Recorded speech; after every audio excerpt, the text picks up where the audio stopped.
KSW MP fund ഉപയോഗപ്പെടുത്തി കാസർഗോഡ് നഗരസഭയിലെ പൊതു ഇടങ്ങളിൽ വരച്ച ശുചിത്വ സന്ദേശ ചുവർച്ചിത്രങ്ങൾ അനാച്ഛാദനം ചെയ്തു. നഗരസഭാ ചെയർപേഴ്സൺ ഷാഹിന സലീം അനാച്ഛാദനം നിർവഹിച്ചു. അത്യാധുനികവും ലോക നിലവാരവുമുള്ള ഫർണിച്ചറുകൾ വമ്പിച്ച വിലക്കുറവിൽ നിങ്ങളുടെ വീട്ടിലേക്ക് എത്തിച്ചു നൽകുന്നു. ബെഡ്റൂമോ, ലിവിംഗ് റൂമോ, ഓഫീസോ, സ്റ്റുഡിയോയോ ഏതൊന്നിനെയും ഭംഗിയാക്കാൻ ആർട്ടിക് ഫർണിച്ചർ ഇന്ന് തന്നെ സന്ദർശിക്കൂ. Arctic furniture, Kasaragod, Uppala, Mangalore, Kanhangad, Vadakara.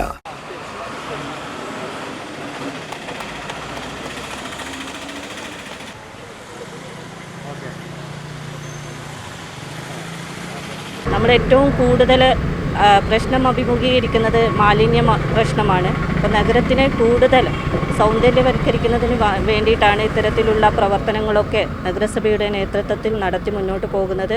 തീർച്ചയായിട്ടും അത് എല്ലാവരും വ്യാപാരികളും അതുപോലെ തന്നെ പൊതുജനങ്ങളൊക്കെ സഹകരിച്ചാൽ ഒരുപാട് നല്ലൊരു മാറ്റങ്ങൾ നമ്മുടെ നഗരത്തിന് കൊണ്ടുവരാൻ സാധിക്കും. അതിനെല്ലാവരും സഹകരിക്കണമെന്ന് ഈ ഒരു സമയത്ത് അഭ്യർത്ഥിക്കുകയാണ്.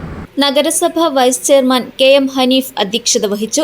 പരിപാടിയിൽ സ്റ്റാൻഡിംഗ് കമ്മിറ്റി ചെയർപേഴ്സൺമാരായ ഹമീദ് ബെദിര, ജാഫർ കമാൽ, വിദ്യാശ്രീ, വാർഡ് കൗൺസിലർ രാമകൃഷ്ണ ഹൊള്ള, നഗരസഭ clean city manager in-charge Biju, KSW MP social expert Sooraj KV, SWM engineer Neethu Ram തുടങ്ങിയവർ സംസാരിച്ചു.